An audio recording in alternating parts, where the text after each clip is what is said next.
To me, the only meaningful definition of education is that it's everything that you learn that allows you to live a satisfying and meaningful and moral life. Why do you hate school? Oh boy, why do I hate school? I'm not sure that I've ever used the words exactly like that I hate school, but I've come to believe that our schooling efforts are misguided. I think it's in good intentions. I think that people who run schools have good intentions. They want children to become educated. They believe that the more time children spend in school, the better off they will be. But they're mistaken. They're not evil, they're mistaken.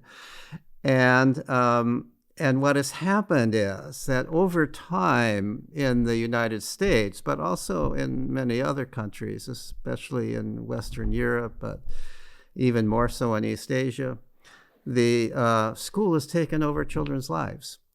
And it's become really, I don't think it's too much of an exaggeration to say that it's become a prison for children. Children in school are basically told what to do all the time. They're not free to make their own decisions. They're not free even to go to the bathroom, without permission.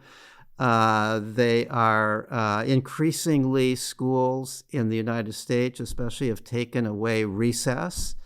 So they actually in school, children have less opportunity for exercise than prisoners in a prison in the United States have.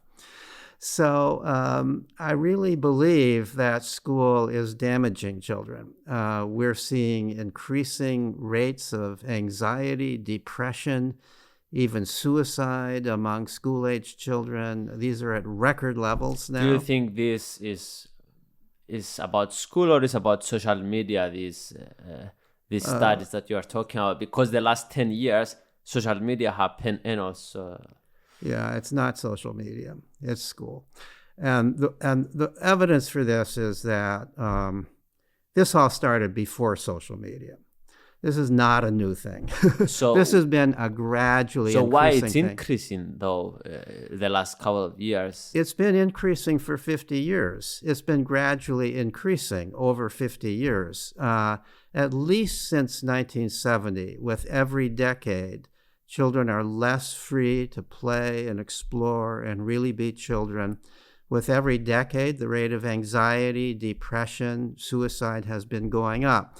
There was a leveling off of this in the late 1990s into the very early 2000s. And then it began to go up again. I'm not exactly sure why it leveled off during that period, but it did level off. You mean level of the anxiety and the anxiety, depression, and suicide rates leveled off for a period of time. It looked like maybe they had reached the asymptote and they weren't going to go up any higher, and then they started going up again. So people who only look from about 1995 until now, what they see is it looked kind of flat, and then it went up again. And it happened to go up at around the time that social media became very common. And so a lot of people attribute it to social media. The fact of the matter is, there have been quite a number of studies looking for, is there even a correlation between the extent to which young people are using social media and their degree of anxiety, depression, and the bulk of the studies show not even a correlation. And if there's no correlation, then how can we say that there's a cause-effect relationship? There are people who argue that there's a cause-effect relationship, and you can always find cases that fit your argument. You can find individual cases of people, and I do believe there are some individuals who are suffering from social media. There are also many individuals who are benefiting from social media. There are people who, and in a time when... Do you think there is people that are benefiting from school? There are people benefiting from school. It depends on what you mean by benefiting, right? So if you define benefiting as being able to go on to a fancy college, being able to get a high-paying job, even if you're anxious, even if you're depressed, even if you're not all that happy with that job, then there are clearly people benefiting from it. There are people who feel good about, oh, I got all A's. They feel really good about that. But I don't think there are very many people who are benefiting in any real sense, that they are psychologically happier, healthier because of the amount of schooling that they're getting. And in fact, the people that you might think are benefiting the most are actually, there's some evidence that they're suffering the most. There's research by a woman named Sonoya Luther. She has found that the teenagers suffering most from anxiety, depression, binge drinking, use of illicit drugs are those who are going to what she refers to as high-pressure schools. High achievement schools is the term she uses. These are schools that tend to really push. So the people that do better, they suffer the most. So those are the schools where people are suffering the most, and they're often people who are from affluent families. They're people whose parents are high achievers, and they expect their children to be high achievers. And the school is oriented towards high achievement, defined in the narrow sense that school defines high achievement, which is high grades and high scores on standardized tests and getting into a Ivy League college or some other elite college. And then the young people feel like they're failures if they don't succeed on that, or if they're only second best instead of the best. You know what I mean? There are actually people who claim that life isn't worth living if I don't make it into an Ivy League college, or this is crazy, but this is what we are doing. What led us to this? What led to all of this? I think that there are a number of things, and first of all, I should say it's not entirely school that's the problem. The other problem, which Lenore Skenazy talks about a great deal, and I also do, is that as a society, we have become over-concerned about dangers out there. We believe that it's not safe for children to just go out and play. That's part of the reason why children are in school so much. We want babysitters for them. We want them to be in school. We start school earlier. We run the day longer. And even when they're out of school, they're in school-like activities, adult organized activities that are kind of like school rather than just out playing in their own way. And that's partly because as a society, we have become overly concerned about dangers to children if they are not being watched and directed and guarded by adults all the time. So that's part of the problem. But in relation to school, here's my analysis of what has happened. Beginning in really in the 1980s was when school began to change the most. Beginning around... Change the most? What do you mean?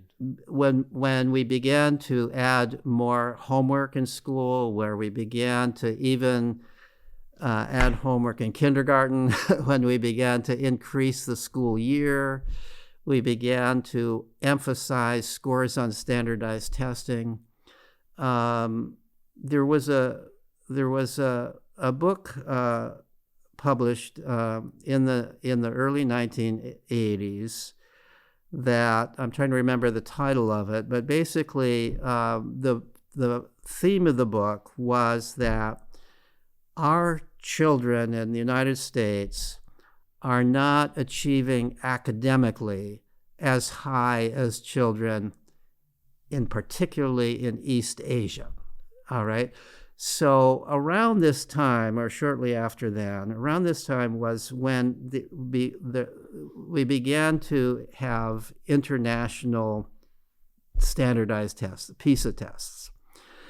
And the PISA tests were showing that U.S. children are not doing very well on tests of mathematics, tests of literary competence, tests of science, compared to children in Korea, South Korea, China, certain areas of China, Japan, and we were embarrassed by that.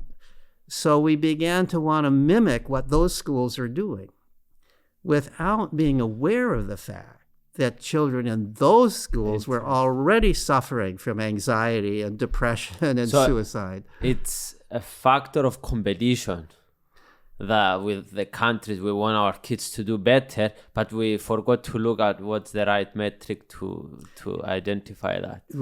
That's right. We began, this book even said, I mean, this really is in my mind ludicrous, but the idea that was that this is actually a security risk.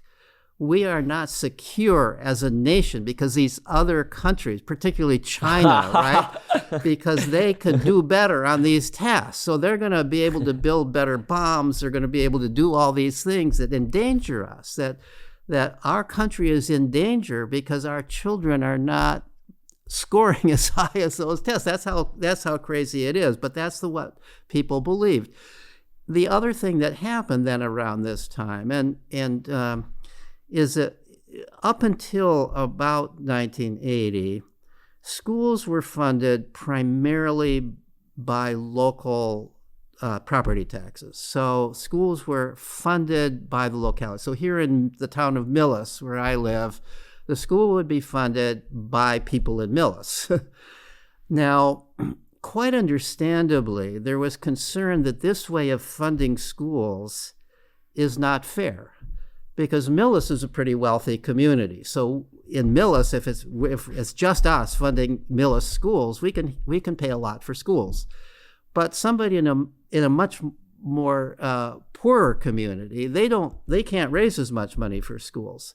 So there was involved in taxes, or like with taxes of the place, or like people are getting out of money of their pockets randomly and giving to the school. It's taxes. It's taxes primarily. So it's primarily property taxes. So I pay property taxes on the property that I own here, and a good share of that goes to schools. In the past, even a bigger share would go to schools than is true now.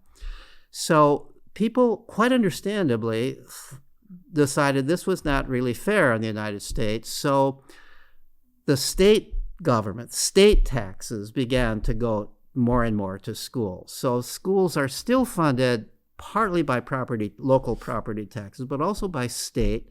And then the federal government got involved. So the federal government said that, well, there are even differences between states. So Mississippi is a very poor state.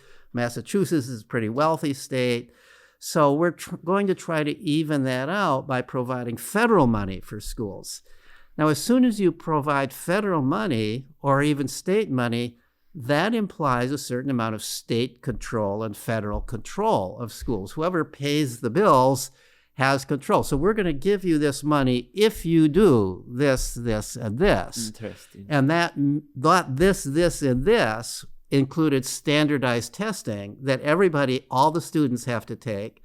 And the idea became, in order to, and you have to show that you're improving, that the kids for year to year, on average, are improving on these tests.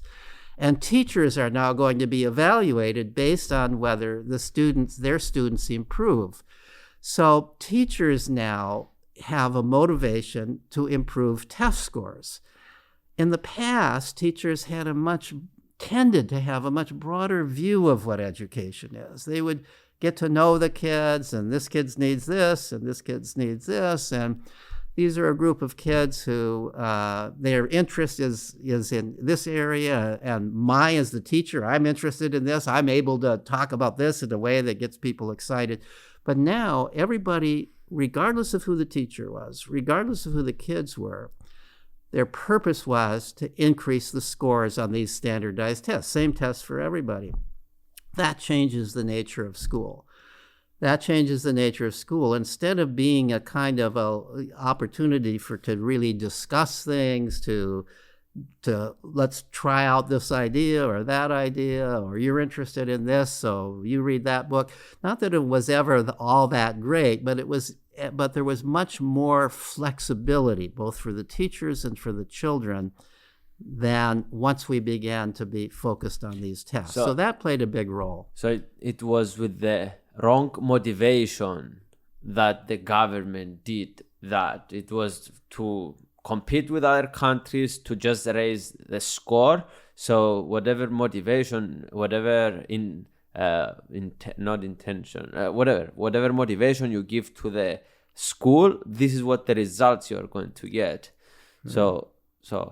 But one thing that while you were talking, I was like really thinking about artificial intelligence, and like also the bomb that happened in the war in Hiroshima.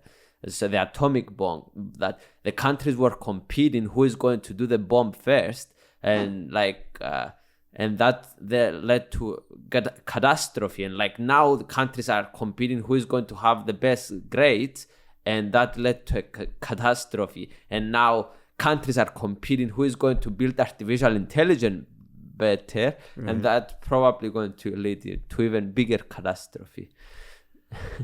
I think that's right. I think a lot of it has to do with international competition. Strangely enough, I mean, we ought to just be, So, and the other part of this is, once the federal government got involved and state governments got involved, what they really wanted was to be able to measure education.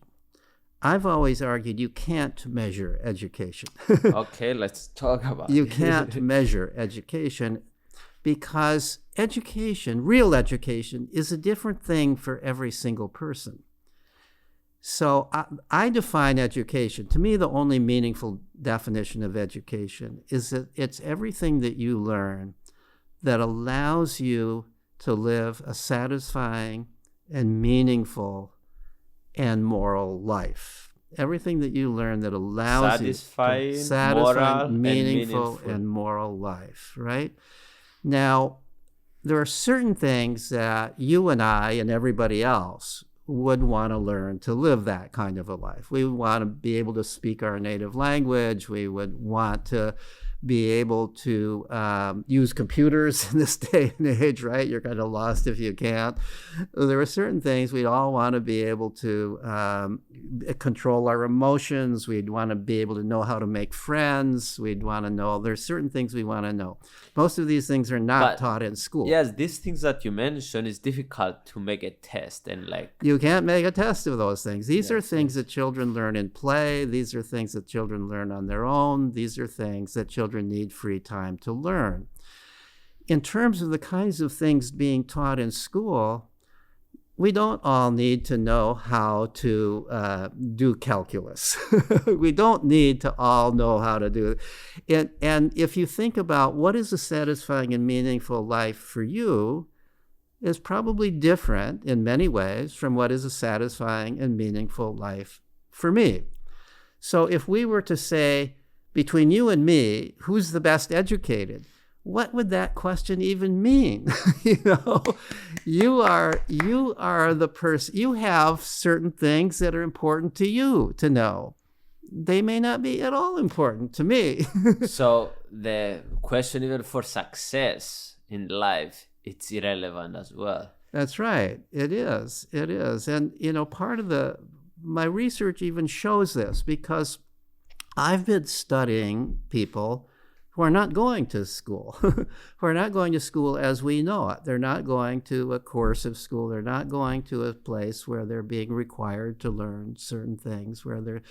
I've been studying young people who have grown up going to what are called democratic schools, schools for self-directed education, where there aren't even any courses unless students get together and say, we'd like to have a course in this or that, and then it only lasts as long as the students want it.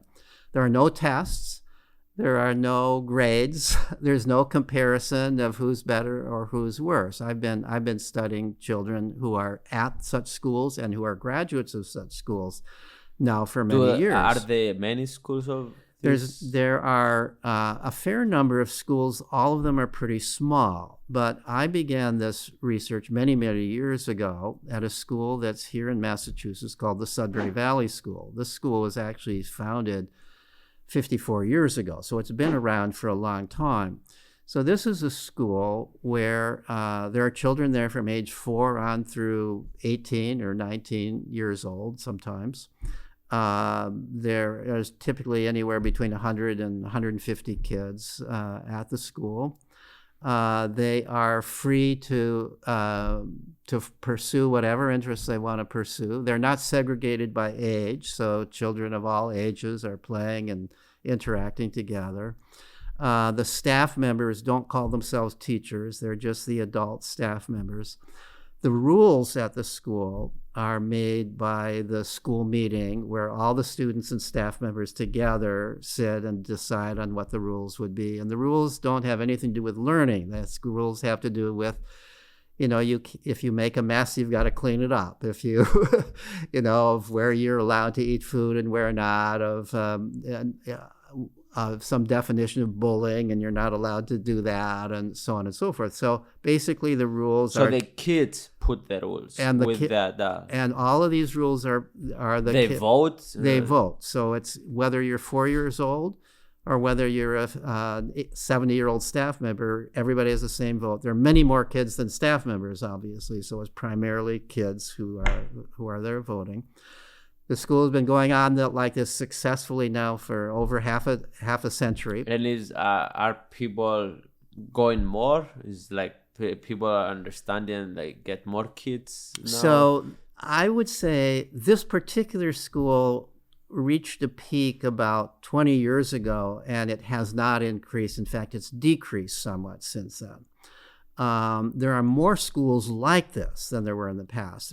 There are probably about 15 schools. Does this say something that is decreasing about the school, or you don't think it's correlated with the success of the school, that the students are decreasing? The students are decreasing at that school. I think that it's hard to know why sometimes there's an increase and sometimes there's a decrease in the number. There was a big decrease at that particular school during the COVID period, and many didn't go back during that time. There also depends upon it depends upon who the staff are. It depends, it's a little hard to know. But overall, what has increased? Let me tell you what has increased. Very clearly has increased is the number of homeschoolers in the United States. Yes. So I can't say for sure that the number of people going to schools like the one that I've just described. Do we know percentages that are increasing? Yeah, we do. Yeah. For homeschoolers, we know that. So prior to COVID, there had been a gradual increase in homeschoolers up to prior to the beginning of the COVID pandemic. It had increased up to so that approximately 5% of school-age children in the United States were being homeschooled. After COVID, year after COVID, after the COVID pandemic began, this was increased to 11%. Oh, wow. And as far as I can tell, it's legal to be homeschooled. So this is real home. This is not just being home and doing public school at home. This is leaving public school, being legally a homeschooler. And the evidence is that most of those have not gone back. So it's probably still around, the best estimate is it's still around 11% of American school children are being home. That's a huge percentage homeschooled. Many of these people homeschooling are not using a school-like curriculum at home. They're allowing the children to pursue their own interests. When this is carried out fully, it's called unschooling. It's not a term I like, but it's the term that most people use. Why you don't like it? I don't like it because it's a negative term. It tells you what you're not doing and what doesn't say what you are doing. Okay. And so it's as if a lot of people interpret, you're unschooling, so you don't want your children to be educated. So I prefer the term self-directed education. So what we're doing, I would like people to say, what we're doing is we're doing home-based, self-directed education. And then that sounds positive. All the terms there are positive. Self-directed, that sounds positive. Education, we have a halo around education, right? So it's very clearly saying I'm not against education. I'm just against schooling, the way schooling is defined. And so we know that there's a big increase in the number of unschoolers. It's hard to specify what percentage of homeschoolers are unschoolers because there's degrees of it. Okay. Almost everybody who's homeschooling gives their child much more freedom of choice than schools do. You almost have to. You can't really be a parent and love your child and fight with your child all the time that, no, you have to read that book instead of the book you want to read, right? You're not going to do that. And so the child inevitably in homeschooling gets more choice, more freedom, more inclination to be able to do and study and learn about the things that child is interested in. So when we put kids that are going to school and when we put kids that are going homeschool, like you are describing, do you think we are going to see a more fulfilling life on average to these kids? I think that's the metric that you are using, right? Not better money, right. not the better. Right. Now it's hard to do these studies in a really scientifically convincing way. By the way, it's good to mention that all the stuff that you are talking about is not of your ass. You are actually a scientist and you study this with data and all this stuff. So it's important to mention that. Yes. Yes. So I've done studies of grown unschoolers, people who grew up unschooled. And I've also done studies of the graduates of the Sudbury Valley School, the school that I just described. What I've found is that they're doing well in life. Now, I can't say for sure that those particular people are doing better in life than they would have if those same people had gone to a regular school. There's no way for me to say that. Because in some sense, you could say they're self-selected people. They're people who decided to go to this unusual school, or they're people whose parents agreed to their being homeschooled and unschooled instead of sending them to school. So it's not a random sample of the population. So it's hard to say that they're doing better than other people who are in school because of what's happened. I believe they're doing better because of what's happened, but it's hard for me to prove that. What I can say is that there are many people who become unschooled and many people who go to Sudbury Valley School and schools like it who were doing very poorly in the school system. And that's why they were taken out of school or why they went. That's not true for all of them, but that's true for a good number of them. They were failing, or they got a diagnosis of some kind of a learning disorder, or they were very resistant to going to school. And so many the actual cool kids went to so that's right. So many of the kids who are in my population of people who went to this kind of a school and now are grown up are not people that the school system would have predicted are doing well. They were often people that the school system would have predicted would not be doing well.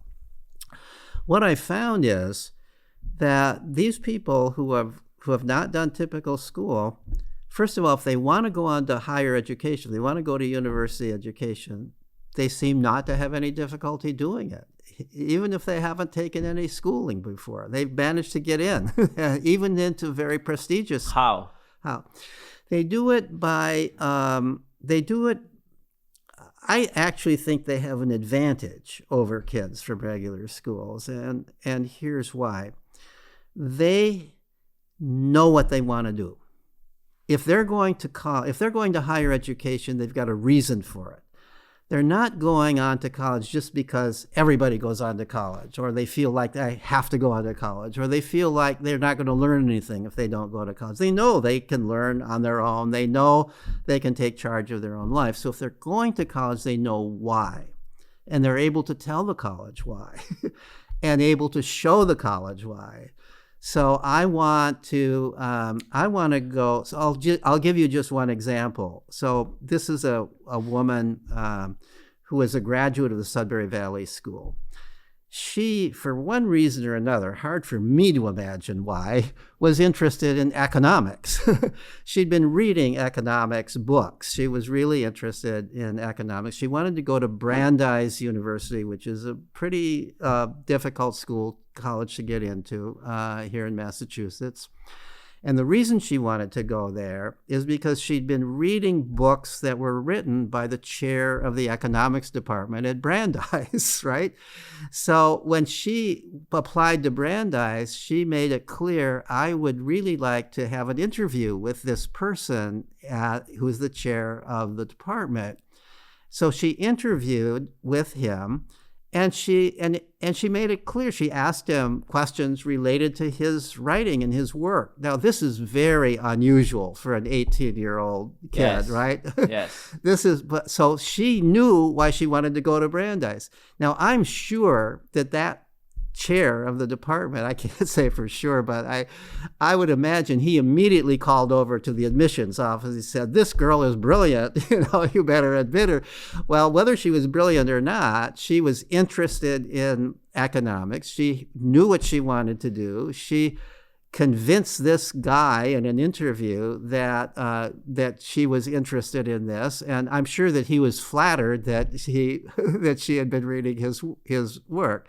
So that's just one example, but it illustrates the point that I'm making, that how can you turn away a student who seems to know what they want to do, and they're telling you this university is where I can do it best, and instead of just presenting you a list, they don't have any list of grades, they don't have class ranking, they don't have any of that, but they might have a portfolio. These are papers I've written. I want to study English literature, and here's some of the poetry I've written. Or this is, and so they are able to impress the admissions officers based not on grades in courses, but on things that they've actually done and actually learned and interests that they actually have. I have a difficult question to ask. Mm-hmm. Can a person that wants to become a doctor can do it in this world that we are living now without a degree, without even going to college? No. In the United States, right now, you can't. To become a doctor, you have to go to medical school. And at present, I don't know of any medical schools that will accept students who don't have a bachelor's degree. So you have to. There are people who've been unschooled and who've gone to a Sudbury type schools who have become doctors, but they went on to a 4-year college and then they went to medical school. In my ideal world, the way you would, I have a vision of education in the future, which I think is realistic. It may not happen in my lifetime unless I live for another 100 years, which I'm hoping. He's 79. But here's my vision. I think a rational system of education would be something like the following: that the first phase would be what I call the period of discovery. This is a period when, the typical elementary and secondary school years, this would be a period where you are exploring things. You're trying things out. You're playing. At what age? You're going from the age of 4 on through the age of anywhere from 16 to 19. So this is sort of an age of, this would be, and this would happen at settings like a Sudbury school, where there's lots of things to do, there's a lot of people to interact with, there are tools of various types, there are people who have expertise in various areas. So You're playing, you're exploring, you're learning who you are, you're learning what's out there in the world, and you're getting some sense of what you would like to do in life, how you might want to make a living. That would be the first phase. The second phase I would call the phase of apprenticeship. So let's say, and I'll take the example of becoming a doctor. Let's say that you've decided that I really think I would like to be a doctor. And today, if you decide you want to be a doctor, the next thing you have to do is to go to a 4-year college where you learn nothing, absolutely nothing about doctoring. You might learn a little bit of biology that's somewhat relevant to being a doctor, but you aren't going to learn anything about what it is to really be a doctor. So if you're going to 4 years because you think you want to be a doctor, and then you go on to medical school, then it's only after you're in medical school for a while do you have any real experience with what it's like to be a doctor. And by then, it's almost too late to discover, I really don't like sick people. I don't like being around sick people. I don't like the hours of being a doctor. I don't like the stress of it. I don't like the... And you get to understand it after 10 years that you... And at that point, you've spent a lot of money. You've invested a lot of time. It's almost too late to back out. That's why we have a lot of unhappy doctors. The same could be said about a lot of other professions. So instead of the next step in my vision would be, all right, so you're 16, 17, 18 years old. You've decided, I think I want to become a doctor. The next step would be to have some kind of a low-level job in a medical setting. So you're an orderly in a hospital, or you're an assistant to a nurse, or you're doing something. And this is very possible because they need hands for free. They need people like this. Yes. And so instead of paying, $70,000 a year to go to college, you're actually getting paid a little bit. Not a lot, but a little bit. And you can do it even for free, because in college you pay. That's right. You could be doing it for free, but you're actually contributing. And I think they need people like this. The hospitals need people like this. Other realms, electricians need assistants and so on. So they would be getting a good deal even if they did pay you some, right? So you do this. And now you're getting some real experience. You're seeing what real doctors do. You're around sick people. You're deciding, do I like to be there? I see how stressed some of these doctors are. Can I deal with that stress? Do I have the personality for it? So that gives you a sense of what it is to be a doctor. It also gets you acquainted with some doctors, and they could recommend you now. So the third stage, if you want to be a doctor or anything that really, if you go into a profession where people's lives may depend upon your really knowing your stuff, whether it's doctor or electrician or anything like that, where you really ultimately need to be licensed, I think you do need to go to a professional school. You should be going to professional school to be really learning from people who know the trade really well and learning from experts directly. And you should be taking tests then. Can I do surgery before, I want to prove that I don't want to have some surgeon learn by trial and error on me, right? I want them to know what they're doing before they ever do surgery on me. So that would be, it's only then that you would really be tested, you're at the end point. So you would apply to medical school based on your interest in it, based on recommendations from doctors. But then the medical school might say, well, we see that you're very interested in becoming a doctor, and these letters of recommendation say that you have the personality for being a good doctor.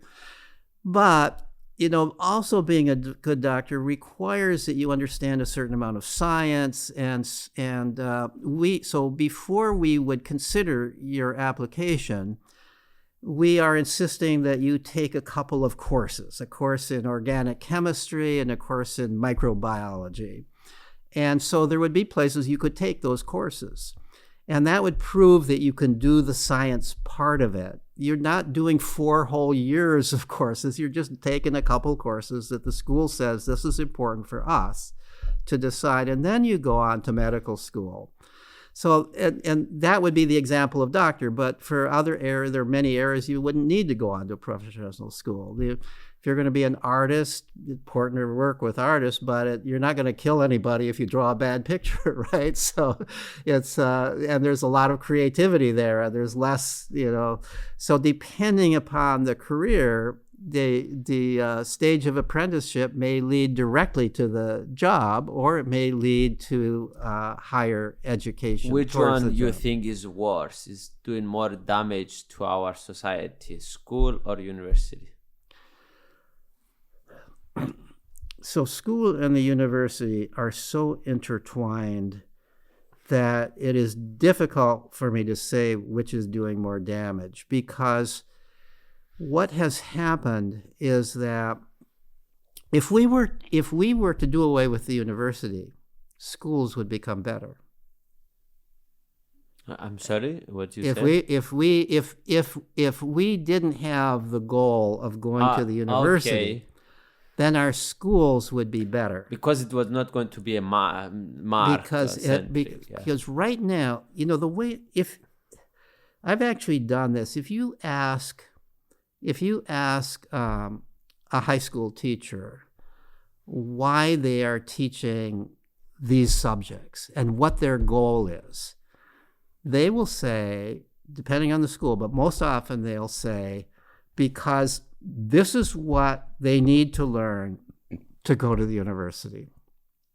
If going to the university was no longer the goal, then the question would be, well, what do they need to learn to do what they want to do? So if we remove university, then school automatically becomes better. So universities are really driving what's happening in school. And it's not that you really need to know this stuff to succeed in the university. I've seen that. Students who didn't study any of this stuff are doing well in the university. But it's because everybody believes that to get into the university, you've got to do very well in school on these particular subjects that the school prescribes. If suddenly nobody was interested in going to the university, that wasn't a career path anymore. There were other ways to go on to the career. If you did away with that, the whole curriculum would change. And if it changed in high school, it would change in middle school. And if it changed in middle school, it would change in elementary school. But the same thing that you are describing for universities, if we remove school, then the thing for university so it happens the same thing. Then university benefits if we remove school, because kids will go out and learn the right thing and be passionate, and then whoever is actually interested to the curriculum will apply it to the. So in my vision, if we didn't have this view that everybody should go on to college, yes. that your and life. If you are not going to college, you are stupid. And if you don't go to college, you're stupid. If we didn't have that view, colleges we know it would collapse, which in my mind would be a good thing. Instead, what would happen to universities? I think we still need universities, but universities would not be fundamentally places for education. Universities would fundamentally be places for scholarship and research. Already that's where scholarship and research occurs. So you would have at universities, you'd have biologists, and biology would be going on. You would have physicists, you would have psychologists, you would have historians, you would have people who are experts in English literature, and so on and so forth. You would have all those departments, but these would be scholars doing research. So let's suppose you wanted to become a scholar or a scientist. You do your apprenticeship at the university, right? So you don't go to medical school. You don't go to a hospital. You go to the university. If you want to be a biologist, you go and work as a technician in a biology lab. Learn what biology is. So there is a place for universities in society. So there is a place, not like that is required for everyone to live. That's exactly right. That's exactly right. So I would leave a place. So universities already are the primary place for basic research in the United States. Okay, now you changed my view that I hate universities. Now you made me appreciate them a bit. I'll tell you, universities are great places if you get rid of the students, right? So, what is you say the difference between homeschool and that school that you are describing, and which one you personally were going to take your kid to? I personally would take my kids to the school that I described, and I'll tell you why. I also think, beyond just me, I also think that homeschooling doesn't work for everybody. Not every home is a place where a kid really wants to be. Yes. Not every parent can be home. Not every parent has the right mindset. Not every parent has the financial means to help their kids find what they want. So I think there ought to be public funding for schools like the Sudbury Valley School that provide, I think that children, if they're going to grow up well, they need to grow up in what I call an educationally rich environment. That's an environment where people read, where people talk about ideas, where people argue politics, they discuss philosophy, they do all these kinds of things that not every family does. And you're also hearing, even if you're growing up in the best of families, I think to be well educated, you want to know more than what your parents know. You don't want to live on your bubble. You don't want to be so parochial. You don't want to just grow up with the prejudices of your family and your neighborhood. You want some expanded. So yes, I think that what a Sudbury type school provides is bringing people together from different backgrounds, of different interests, and in an environment where there's equipment for all kinds of different activities, and there are people who have various skills. So if you grow up in a home of poverty, for example, your parents and other people in the neighborhood, they may not know anything about what it takes to become a doctor, right? That's just out of the question. Nobody's talking about becoming a doctor. But if you come from that kind of a neighborhood and you go to a Sudbury school, there are some kids whose parents are doctors. There are staff members who went to college. They know what it is to go to college or to become a doctor. They know what these things are. So they're exposed to a more environmental. So this is what it's the benefit of not homeschooling. You throw your kid in a new environment, right? And you let it learn by the society, by the other people, and by the diversity of that place. Now, that having been said, the other thing I have to say... By the way, this is the peak of my life. I love this. This is so much learning for me. Oh, good. And I'm sure for you guys as well. But what's happening is that there are sort of kind of a middle ground now. As there are more homeschoolers are getting together and they're creating learning centers. Sometimes they're parent co-ops, so that now they're finding places, and sometimes they'll buy a building or rent a building. So it becomes almost like a Sudbury school, but they're legally homeschoolers. Some families like this better than a Sudbury school because... Can you describe it again for me to understand? So it's like a house that a lot of kids go of the neighborhood. There's so many different variations. It could be that. It could be... so there are now a lot of institutions, they're privately founded, that are really for homeschoolers. They're not legally schools. They're not certified as schools. So you have to be a homeschooler legally to send your child there. But there's a whole set of such places. You need to get the permit to be a homeschooler? So to be a homeschooler, you need to get permission. You need to register. In the United States, anybody can homeschool. There aren't any states that forbid it. Anybody my country is forbidden. But many countries forbid it. And I think Greece forbids it. Yeah. Many countries forbid it. And some countries, people are doing it underground. But in the United States, it's legal in every state. some states try to control it in certain ways, but then the homeschooling organizations fight that control. But generally speaking, anybody who wants to homeschool, all they have to do is sign up with their school district saying, we're not sending our child to school this year, we're homeschooling. And so they get officially listed as homeschoolers.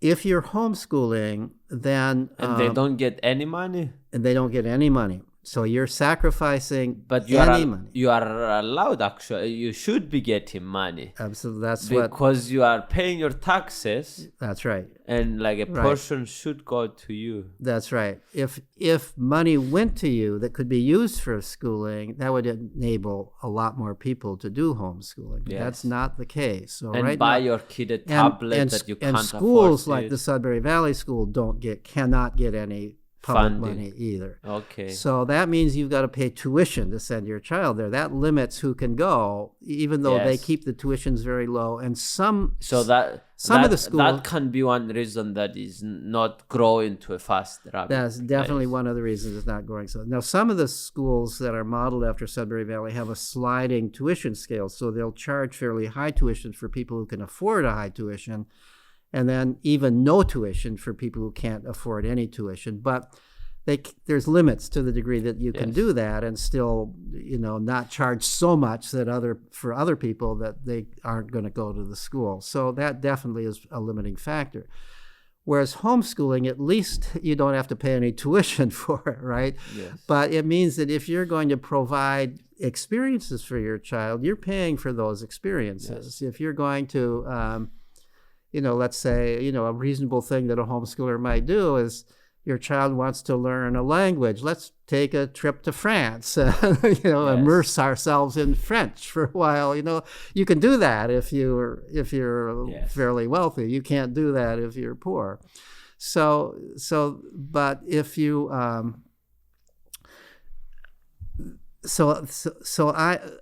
but what I was starting to say is that there's a growing, as there are more and more homeschoolers, there's more and more centers being set up for homeschoolers.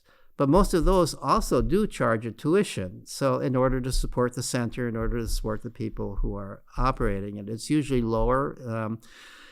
For homeschoolers, the reason they might choose a center like that instead of a school, like a Sudbury school, is because it gives them the flexibility. Their child can go some days, but not all the time. Their child can take 2 months vacation if they want. The Sudbury school you are required to go. If you go to a Sudbury school, if it's registered as a school, even though it's a private school and not getting any public funds, nevertheless, the children are regarded as tardy. It's against the law if they don't show up to school. Oh, interesting.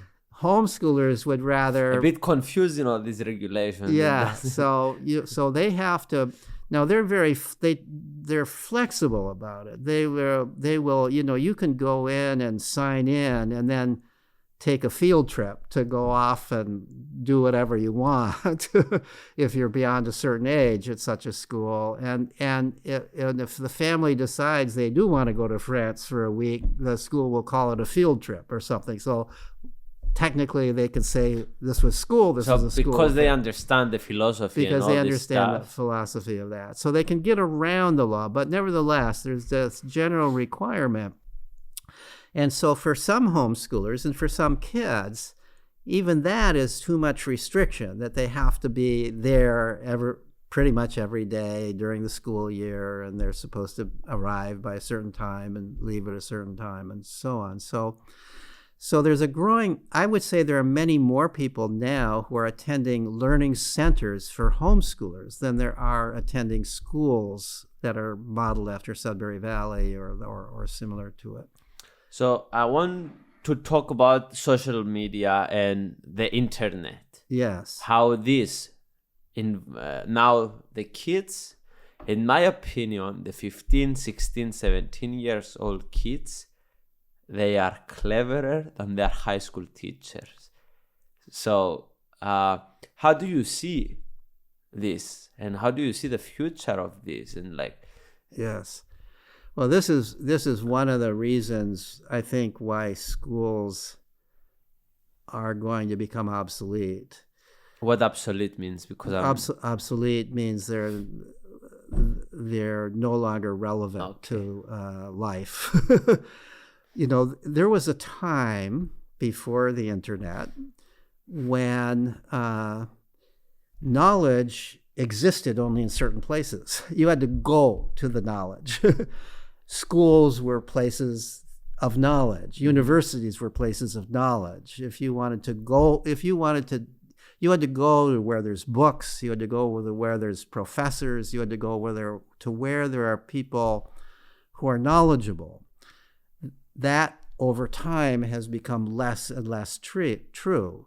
Once you had the printing press, already it was less true than it was before the printing press.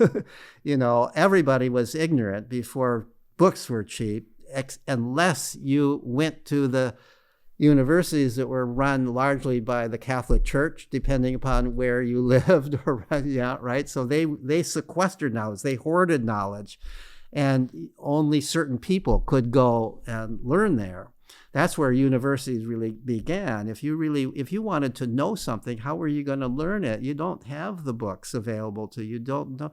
So as books became more available, knowledge became more democratized. The internet has totally changed that, and every kid knows it. They know. Look, it is crazy for me in school to memorize the capitals of all the countries. Because it's 1 second away. In 1 second, if I want to know the capital of Ukraine, I just push a button and I know the capital of Ukraine, right? Or if I want to know, where the Ganges River is, I push another button and I see where that river is. And that's why it's prison.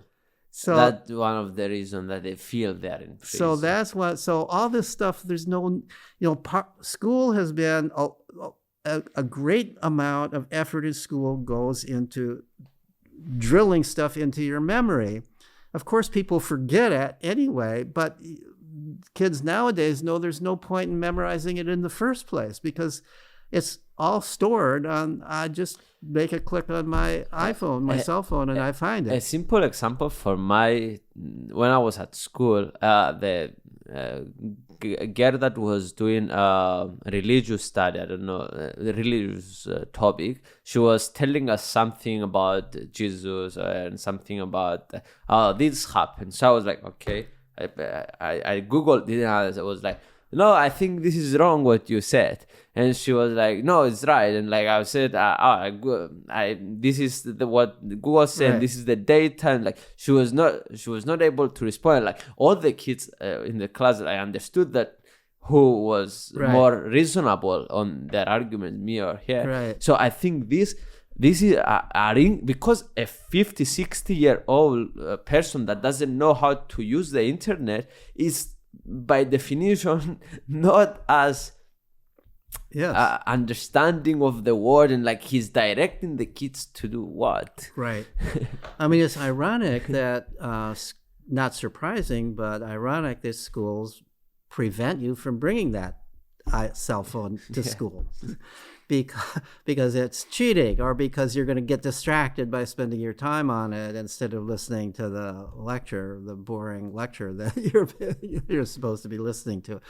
So I absolutely, this should have totally revolutionized the way we do education, but it hasn't, not so far. So what? So we might not need even education, not even like whatever the suburban school that you are mentioning, because we can find these communities of people to diversify on the phone. You can.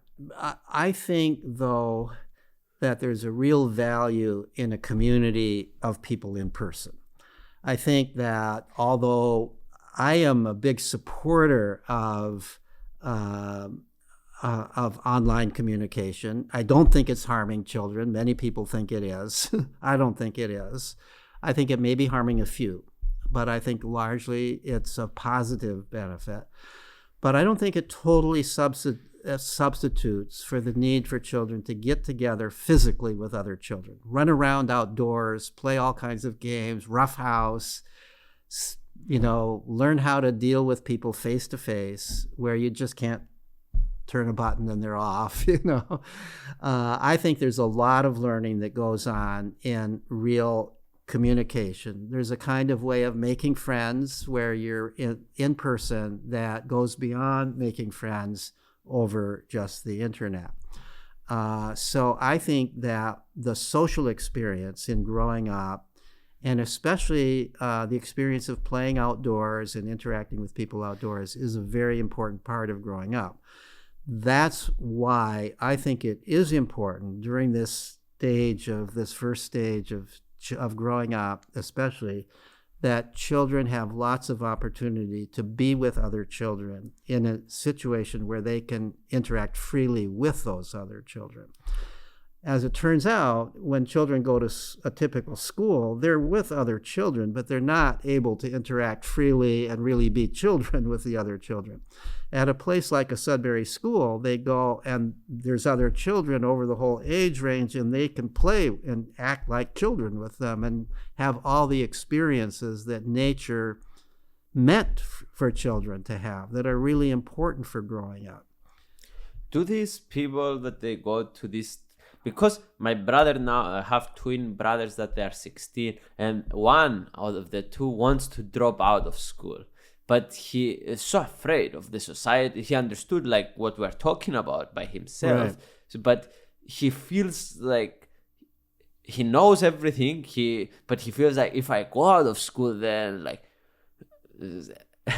it's like he's afraid. So do people that do homeschool, or maybe they have this perception that they didn't have that experience and like they are not that confident on themselves?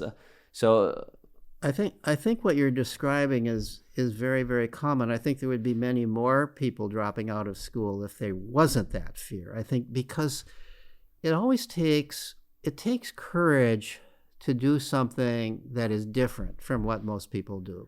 We're creatures of norms. We tend to do things that other people do.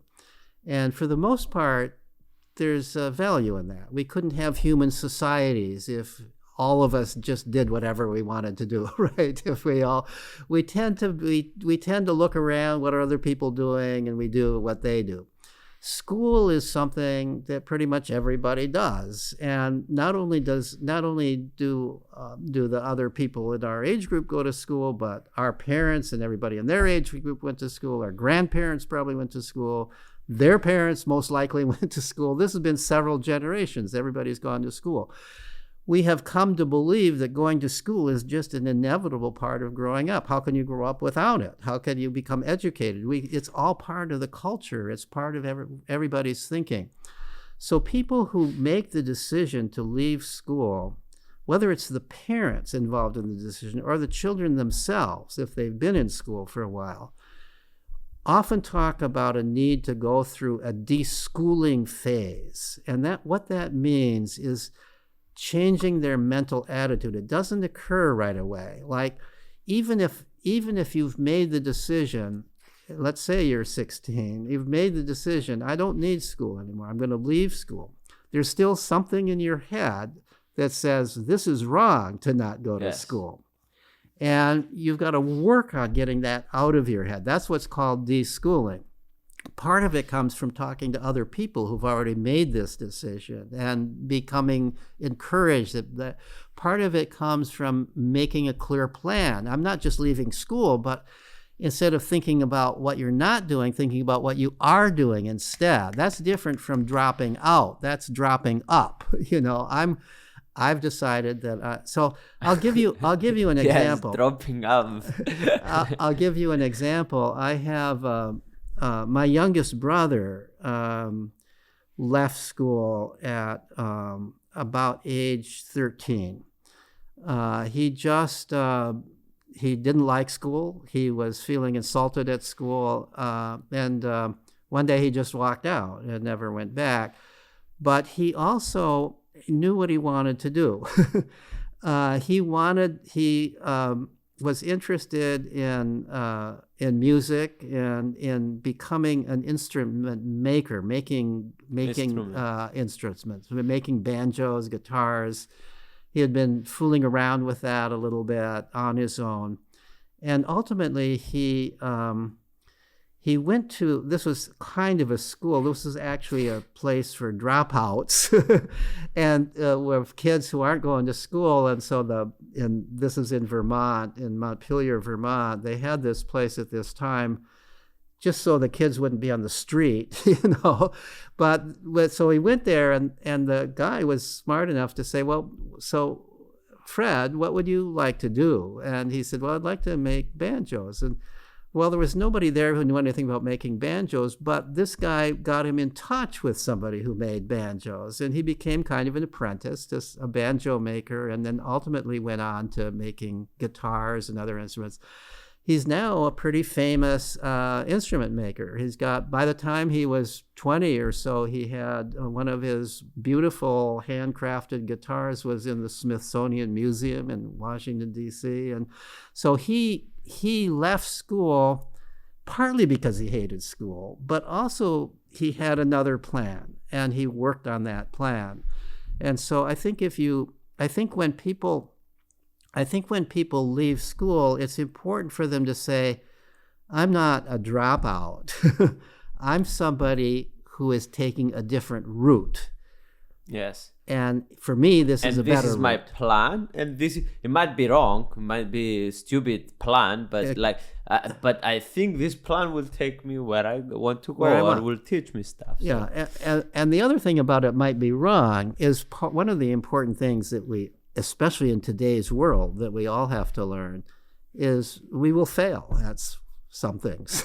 There are plans we will make that won't work out. We can't guarantee, Oh, really? Wow. When you started making podcasts, you probably couldn't guarantee that you were going to make a living doing it, right? Yes. I don't know if you're making. I assume you are making a living. I'm making a living. This is a new venture. I'm making a living from the other stuff that I'm making. And this is a passion project, right, which can lead maybe to a business, hopefully. Yeah. But nowadays, we kind of, everybody in some sense has to be an entrepreneur. There are very few guaranteed jobs where you go into that job and you will be there for the rest of your life. Especially in the next 10, 20 years, I think this is a gig economy. This is the economy we're in. And that means you've got to be learning your entire life. You're going to have to retrain. Technology changes faster than it's ever changed before. When in my parents' generation, my stepfather could have a union job as a linotype center. There's no such thing as a linotype anymore. This is something that was used to set type in the old days of printing, and he had this particular skill, and he had union wages, and he could raise a family on it. Government job. This was a job that was government, not government. It wasn't run by the government. It's run by newspapers, by print shops, books. Everything that was printed, you need somebody who had this linotype skill to set up the type for the printing. Okay, that's not how printing occurs anymore. But throughout his life, until towards the very end of his life, this was a skill that was very important. But now those kinds of skills, whatever the skills are now, they change every few years. You can't have the same skill and expect to be employed on it your entire life. So the only goal should be learn how to learn. So you have to know how to learn. You have to be resilient. You have to know that you might try something and it'll fail, and you bounce back. School teach you actually the opposite. It's like, no, do this, go to university for 4 years and do the same thing, and do the same whatever. So school actually proposed the opposite idea. That's right. I mean, one way I sometimes talk about this is the following: that what is it that you need in order to survive in today's economy, and it's going to be even more true in tomorrow's economy. You need to be creative. You need to be, because all the non-creative stuff can be done by computers. We don't need people who can do non-creative stuff. You need to be the kind of person who asks and answers questions and tries to answer questions that nobody else has answered, because all the answered questions you can find on the internet. We don't need people who have a lot of answers to already known answers in their heads. We don't need that. We don't need people who can do routine calculations. You don't need people who know how to do long division, or you just again, you can do that on a computer so much more quickly. What we need is people who are creative, who can think of new things that haven't been thought of, who can solve problems that haven't already been solved. We need people who are flexible in the sense that they can bounce back if something doesn't work. They try something different and they can survive that. They don't fall apart because what they did. And these are the opposite of what you're learning in school. In school, failure is a bad thing. The worst thing you can do is fail. In life today, every successful entrepreneur will tell you, if you haven't failed a few times, you're not going to make it. You're going to fail. You have to fail. Everybody fails before they're successful. Maybe there's a rare exception who just happens to luck out the first thing that they do. But you're going to fail, and you have to see that failure not as failure, but as a learning experience. As this didn't work, let me try something different. How do we teach that to kids? What's that? How do we teach that to kids? Because that seems like one of the most fundamental things. I think most of the things that we need to learn in our society can't be taught. Cannot be taught. They're learned by experience. And Drop the mic. And and the kind of experience that, particularly for children, in which they learn this is play. When children are playing, they're trying out all kinds of things in a safe way, because it doesn't really count. Nobody's judging them. There's no, but they're trying things and it doesn't work.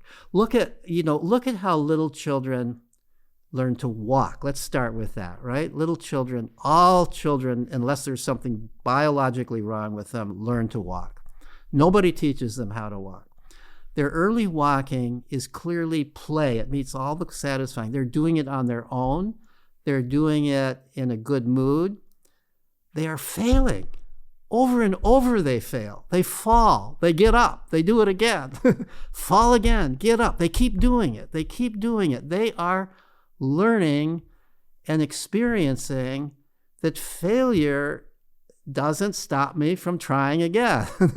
As children grow older and they're playing in other ways, they're making friends. They're trying to make friends. I would like you for a friend, but it turns out you really don't want me as a friend. I failed in that friendship. Now, either I have to work at some new way of getting you to be my friend, or I have to go look for a different friend, right? This is what every child goes through in normal childhood. I want to be the best. I want to make the best kites. I'm in a childhood group. Everybody's making kites, let's say, and I want to make, but my kite just fails. It flops every time I try to make a kite. That's learning. Okay, that didn't work. Let me try it differently. Maybe I'll even ask for some help. Maybe so children are naturally, they're in play, they're doing exactly the kinds of things. They're learning exactly the kinds of things that our economy requires. They're learning to be creative. They're learning to try new things, to be innovative. They're learning not to give up if something fails. And they're also learning social skills, which are the other thing that's very important in our world today. That's going to even become more important, because if you're going to make your way in this world, you need colleagues, you need people to support you, you need people to cheer you on, you need emotional support. And that means you need to know how to connect with people. And children are constantly practicing that in play. So my argument is that children's natural ways of learning are endowing them with the capacities that allow them to succeed in this modern world, even more than those same things allowed them to succeed in the world of a century ago or even 50 years ago.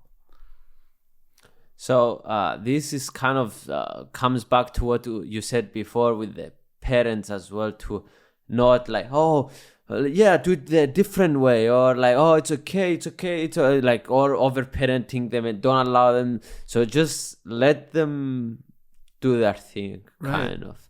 Let them experience the failure, let them experience crying, and don't be overprotective. Don't just let them, because they're not going to have an adult always. Right. So I think another way to think about what school is doing today, more than it did in the past, is it's teaching children that to do anything, you need somebody to tell you how to do it. Yes. So because if you do it in your own way in school, the teacher will call it wrong. If you do it just the way the teacher is telling you to do it, you'll get an A.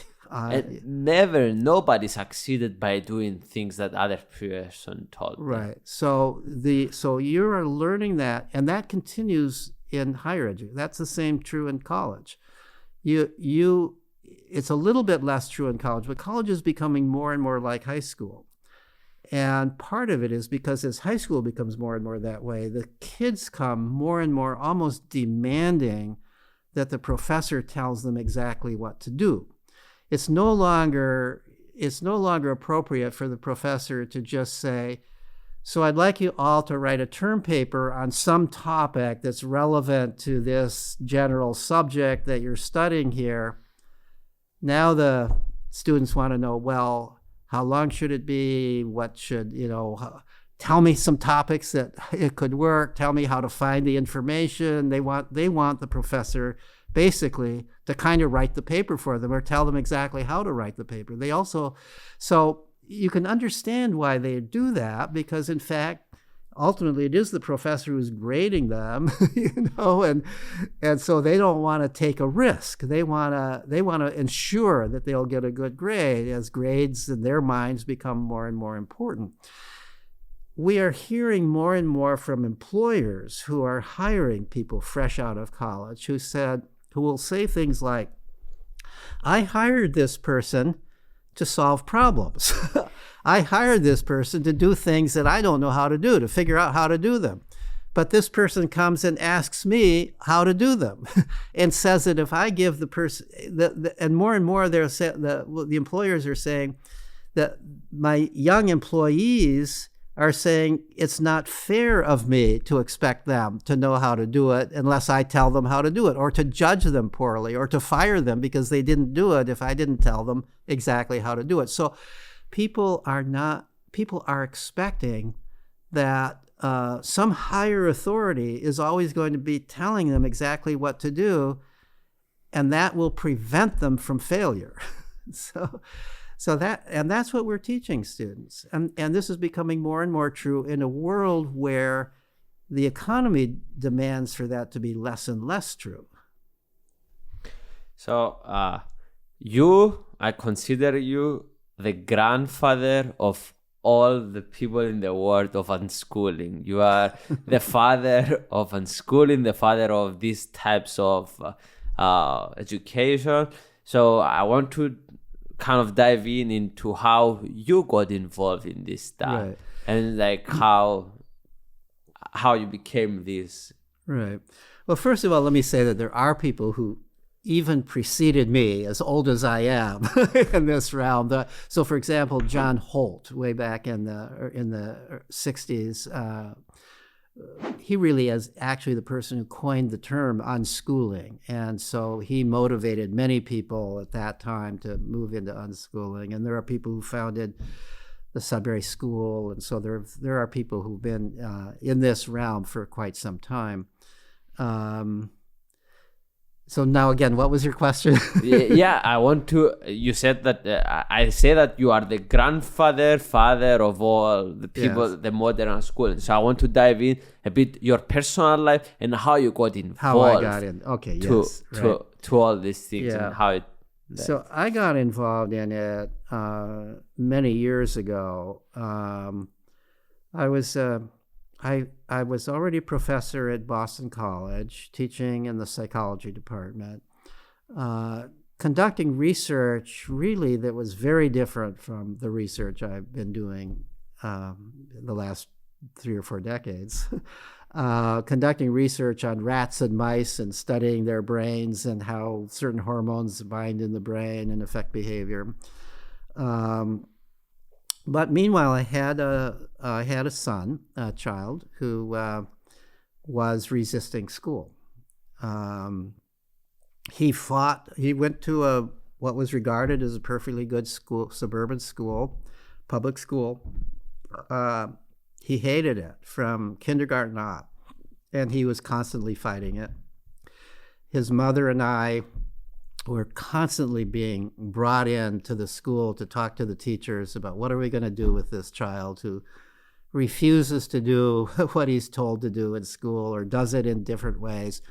He was deliberately rebelling in school. By 4th grade, he was absolutely deliberately rebelling. He was deliberately doing everything in a different way than the way the teacher asked him to do it. He was really making a pain of himself in school. It was clear that the people in school didn't want him to be there. He didn't want to be there. What were we going to do? And I would fight with him. I really would. I would say, Scott, you know, they tell me that you refuse to learn the multiplication tables. I'm going to sit you down and teach you these multiplication tables.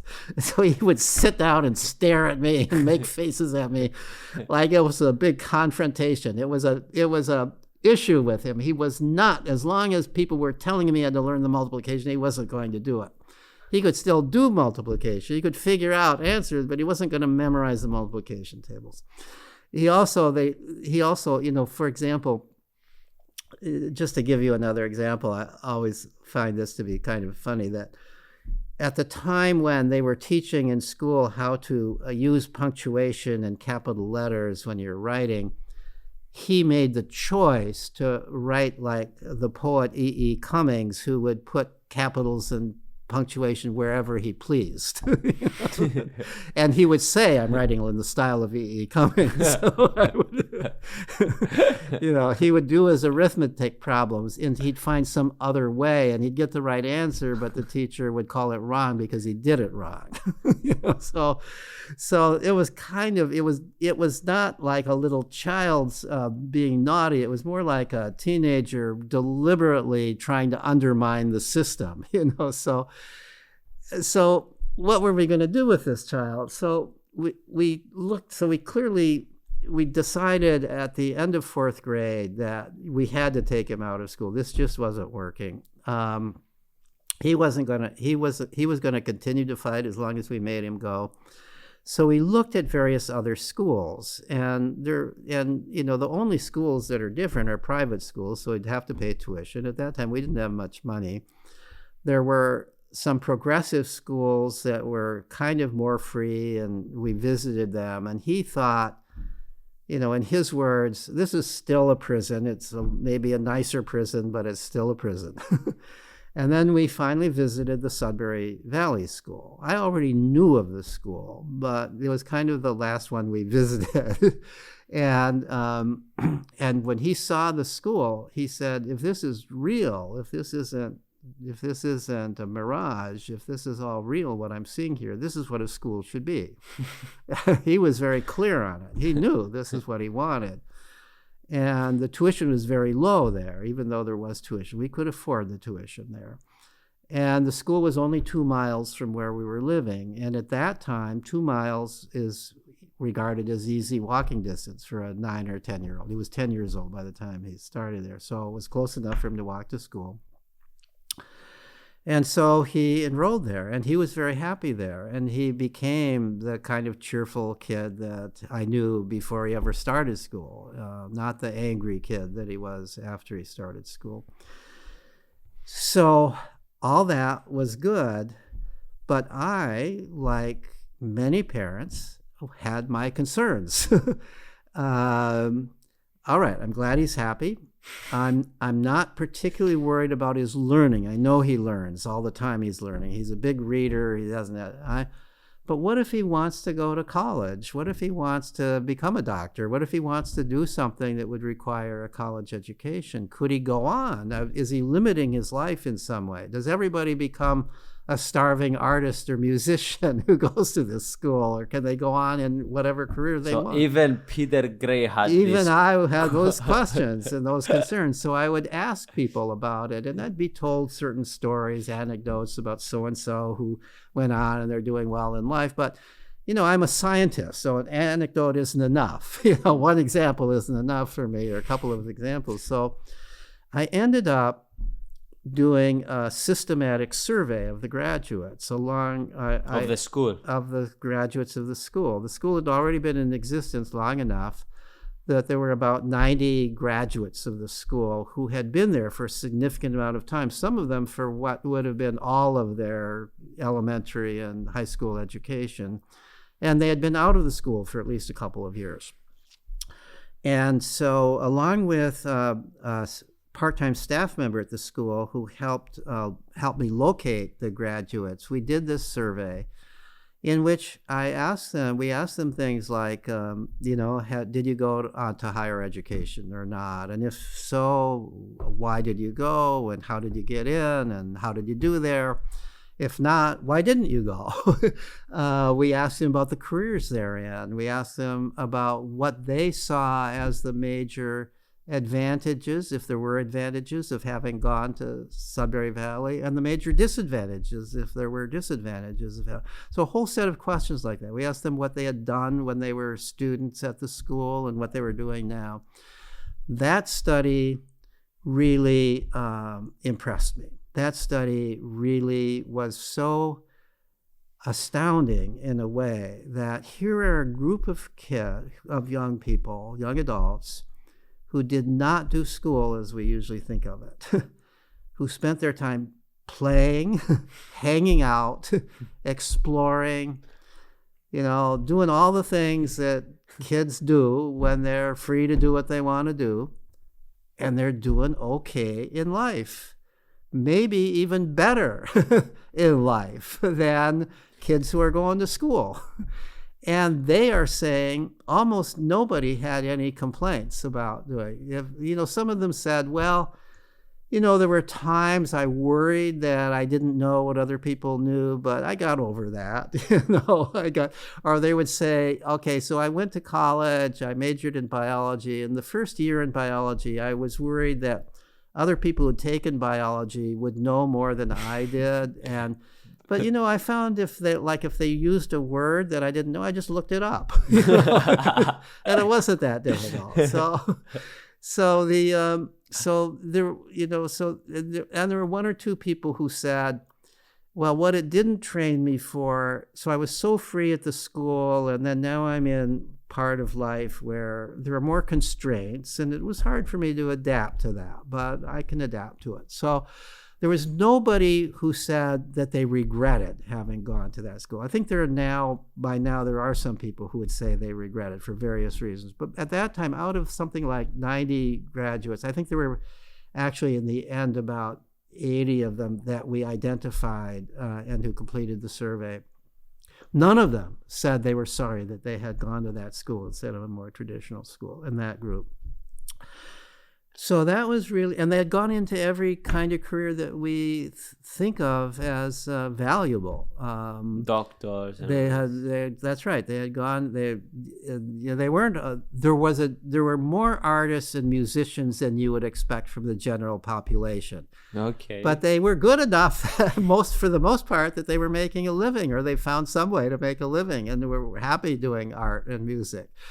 But so it is true that there's a tendency for people who are free to go into those realms. But there were people running businesses. There were people who were in the helping professions. There was, in that group, there didn't happen to be a doctor, but there were nurses. There was, and more recently, I know that some of the graduates have gone into medicine and become doctors. There was a lawyer. There were people in there are definitely, the one thing I could say is that they tended to go into professions where they still had a good deal of control over what they were doing. So they didn't go into routine Bank, jobs. None of them were like in middle management in a business. If they were in business, they tended to be founders of the business, or they tended to be working in small enough businesses where they had a major control in what the business did. So they seemed to be people who still had a need to control their own activities, make their own decisions rather than just do what they're told to do. So they were they were ahead of their times in being entrepreneurs. A high number of them are entrepreneurs. And then later on, much more recently, along with a colleague, Gina Riley, I did a study of grown unschoolers and found very much the same thing. They also were happy with what they were doing, and they also were very often entrepreneurs. And for both of those studies, here was, I think, one of the most interesting things. For about half of these people who had been in charge of their own education growing up and had lots of time to play, for about half of them, I could see a very clear relationship between what they played at, what they enjoyed most in play as a child, and what they were now doing as a career. So they discovered what they loved to do through their play, and then they found a way to make a living doing that. And I could run through many examples of that. So you are saying that it's easier to find what you love through all these tools. Wow, yeah, and that might be the single most important thing in life. I think it is. I think it is. So if all you're doing is school and what other people are telling you to do, how do you ever discover what you love to do? Yes. You know how commencement speakers at high school graduations and university graduations say, follow your passions. How do you know what your passions are if you've never had time to play and discover what you love to do, to just do what you love to do, to try different things? If all you've done is school, all you've done is the things you're told to do. So many of the careers these people are going in are careers that if all you did was school, you wouldn't even know there was such a career. So I don't know if we can measure happiness, but I suppose to all those surveys, there is a higher factor of happiness and satisfaction. I believe so. It's very hard to measure, and they claim they're happy. They claim they're very satisfied with their life.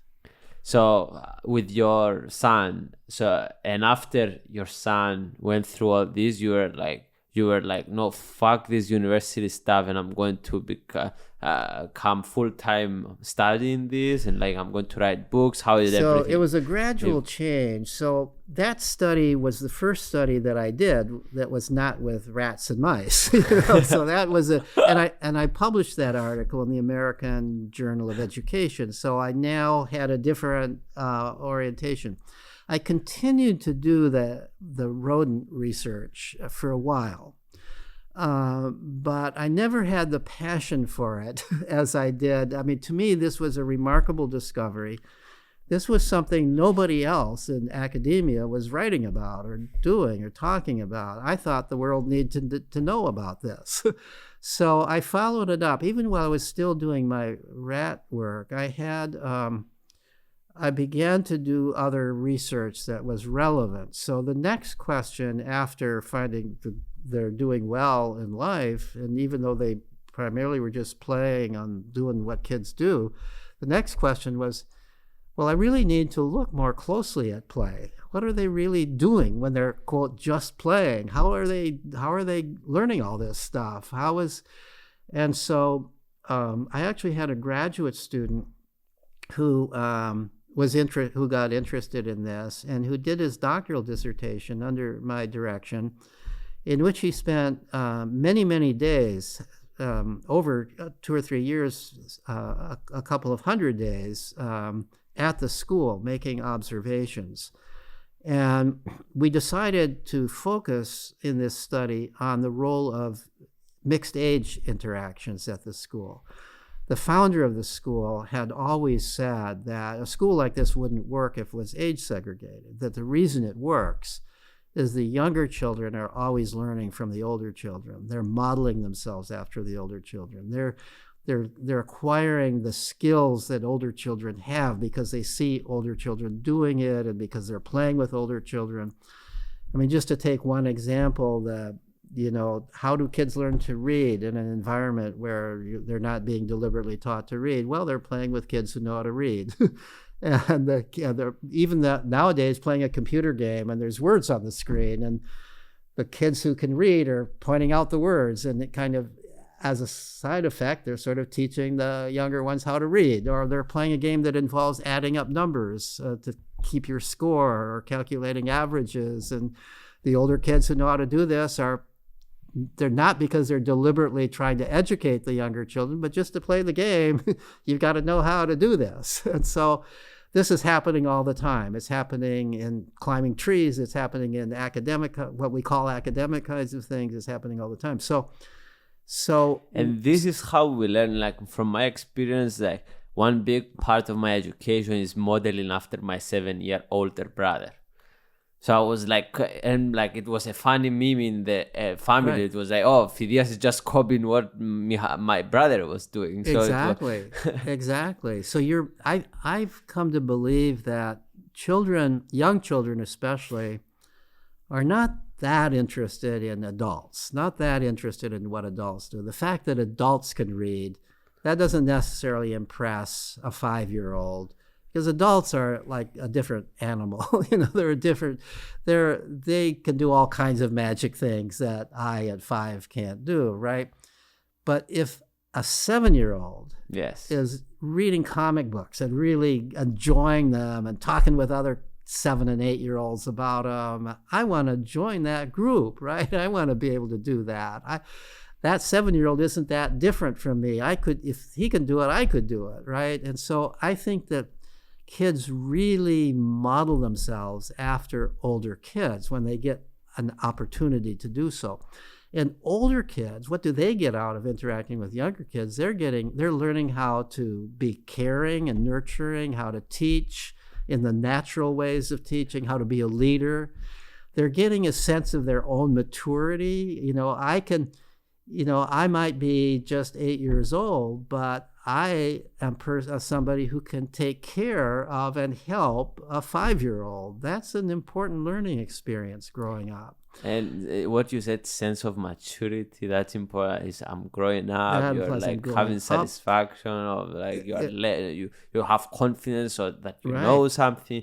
So it's probably equal the giving them the. That's exactly right, and I think that's a very important thing to learn.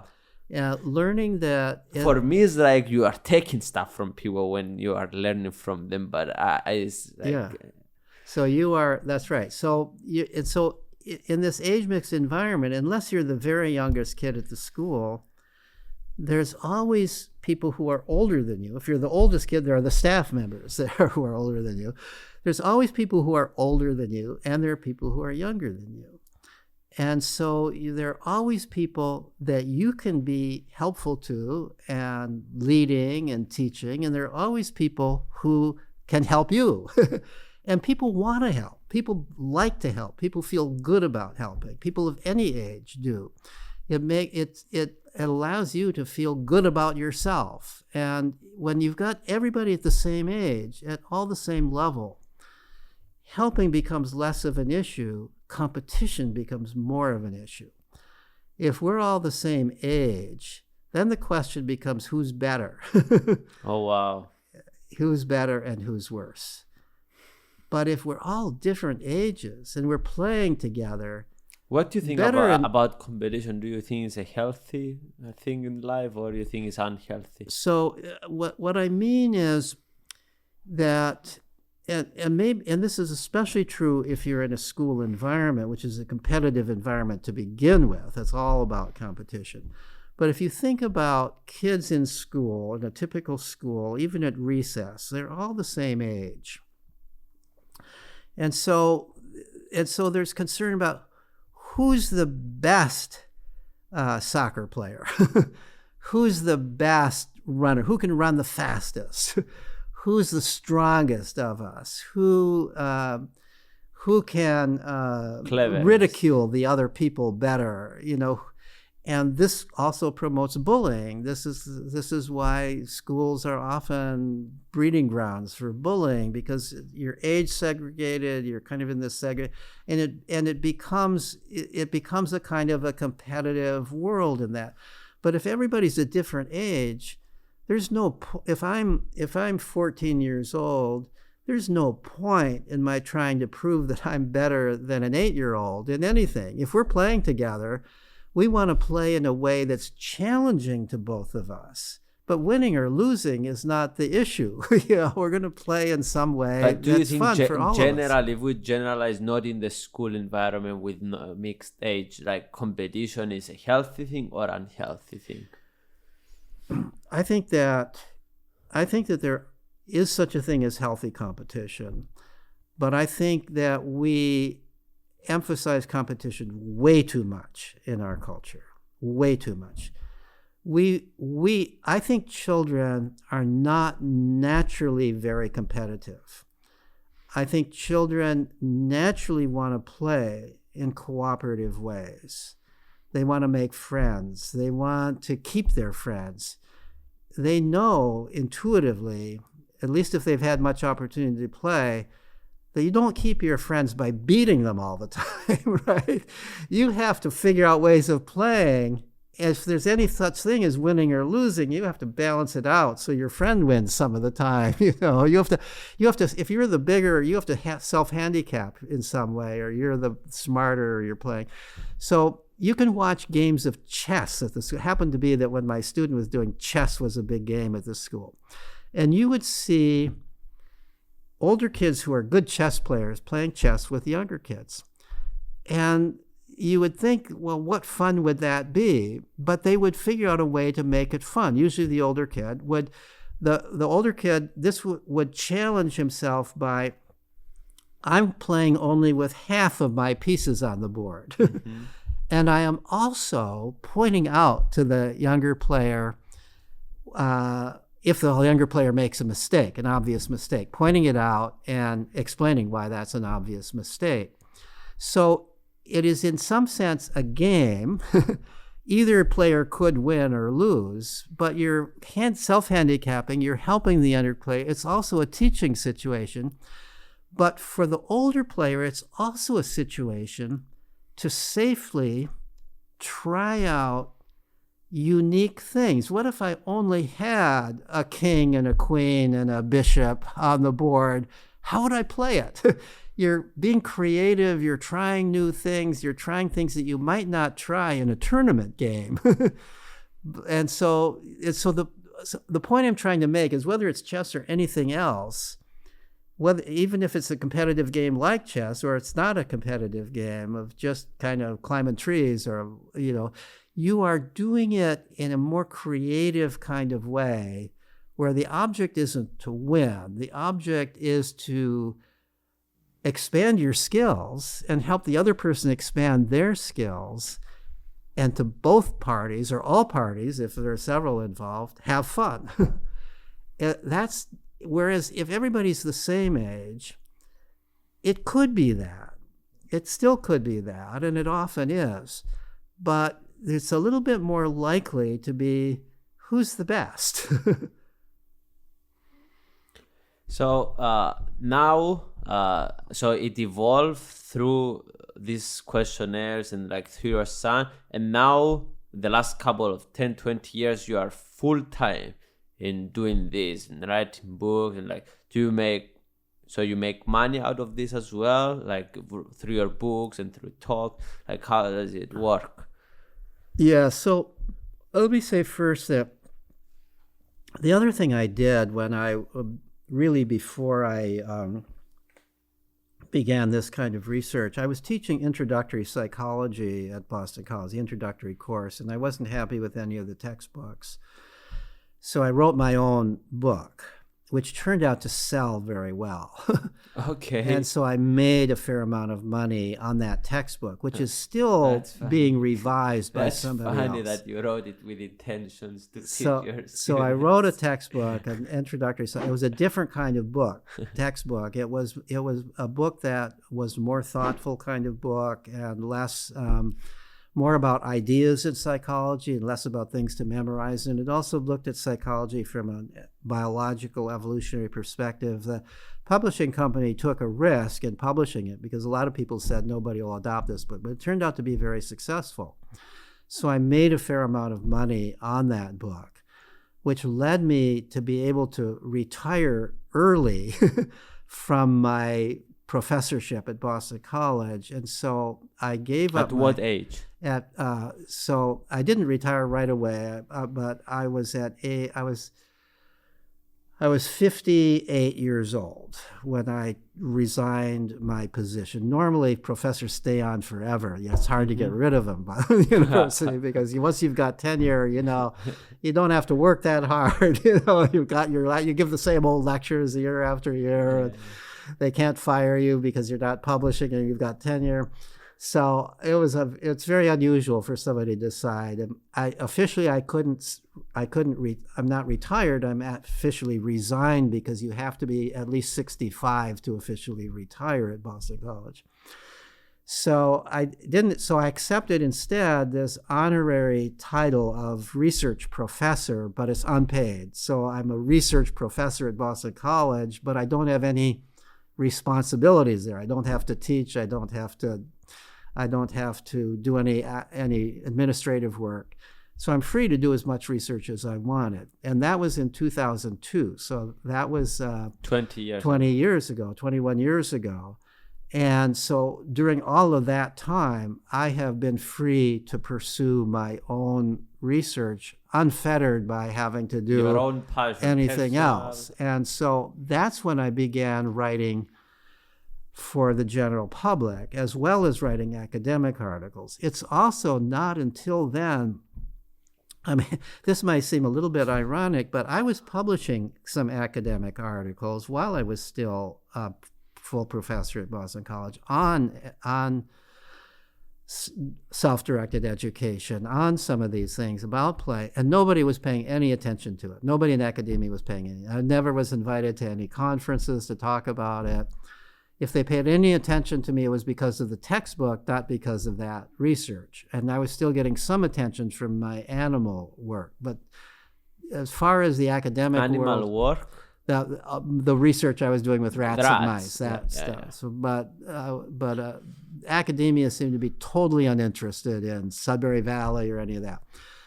Once I began writing for the general public, I started writing at some point. I was asked by the magazine Psychology Today to be a blogger for them. I began writing blog posts and getting a lot of attention there. One literary agent was reading my blogs, and she called me and she said, "I think you've got a book there," and that led to my writing Free to Learn. I began doing a lot of podcasts like I'm doing now. I began to draw the attention of the popular press and doing a lot of interviews. And then academia got interested. So I also began to get invited to conferences and to write chapters in academic books and so on and so forth. But it wasn't until the general public got interested in it that academia thought, well, maybe there's something here that we ought to be paying attention to. So it's really the last 20 years that I've been able to really focus on research and writing concerning play and self-directed education. So you are 79. I'm not saying that you are going to die soon, but you said that you will live hopefully will live another 100 years. But what do you want to leave behind in this world? Well, I often say that I would love to see the day when we reach what I call the tipping point in education. So I sort of subscribe to the tipping point philosophy of social change, the tipping point theory of social change. I think the way social change occurs is that you begin with a few people who are kind of the pioneers who do this thing differently from the way other people are doing it. And those pioneers are brave. They come out and they do this thing that they think is right, and they make it public that they're doing it. They may get ridiculed for it. It's hard for them to do it. But once they do it, and other people see them doing it, and they see that they're surviving doing it, they're doing okay, then that opens the door for more people to do it. I often take the analogy, and it's not a perfect analogy, but I take the analogy of a social revolution that I've seen in my time, and many people have seen in the last 2 or 3 decades, is the acceptance of gays and lesbians within the culture. So, when I was young, nobody would admit that they were gay or lesbian. You'd go to jail, or you'd be stigmatized, or you'd be beaten up, or it was terribly dangerous to come out of the closet if you had that orientation. So you had to hide it. But then there was a time when brave people came out of the closet. They said, I'm gay, I'm proud of being gay, I'm not ashamed of it. This is not a sickness, this is not a sin, this is for me, this is normal, they would say. And once they came out of the closet, it allowed more people to come out of the closet. So eventually, pretty much everybody knew somebody who was gay or lesbian. Even if you were the most right-wing fundamentalist, you discovered, oh my God, my brother is gay, or my daughter is a lesbian. I never knew that before. You discovered it. How can I think that this is sinful, or that person is psychologically disordered? They seem perfectly normal in every other way. Now, the reason this isn't a perfect analogy is that not everybody is going to become gay or lesbian just because it becomes socially accepted, because you also need to have a biological proclivity in that direction. But the analogy is this way with regard to education. So the first people to come, in a way, out of the closet regarding education were the people who said, school isn't working for us. We're doing something different. And they suffered some ridicule, some finger pointing, you're going to ruin your children. The grandparents of the child would say, you're ruining my grandchildren by not sending them to school. And they had to deal with this. Or they had to deal with all of that. Even strangers would say, how are your children going to grow up? And so it took a lot of courage for them to do it. But as more and more people did it, it takes less courage now for new people to do it. The tipping point argument is that once you reach a certain level where everybody knows people who are doing it, and everybody can see that there's no great harm in doing it, and maybe some advantages in doing it, now it becomes a new normal. It becomes something that doesn't require, it's no longer so risky to do it. So, but unlike with being gay or lesbian, my belief is this is better for everybody. Right?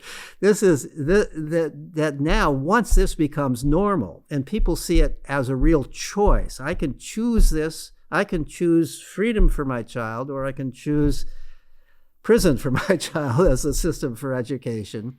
I think most people tend to choose freedom when they see them as equivalent, as free choices at least free on the part of the parents.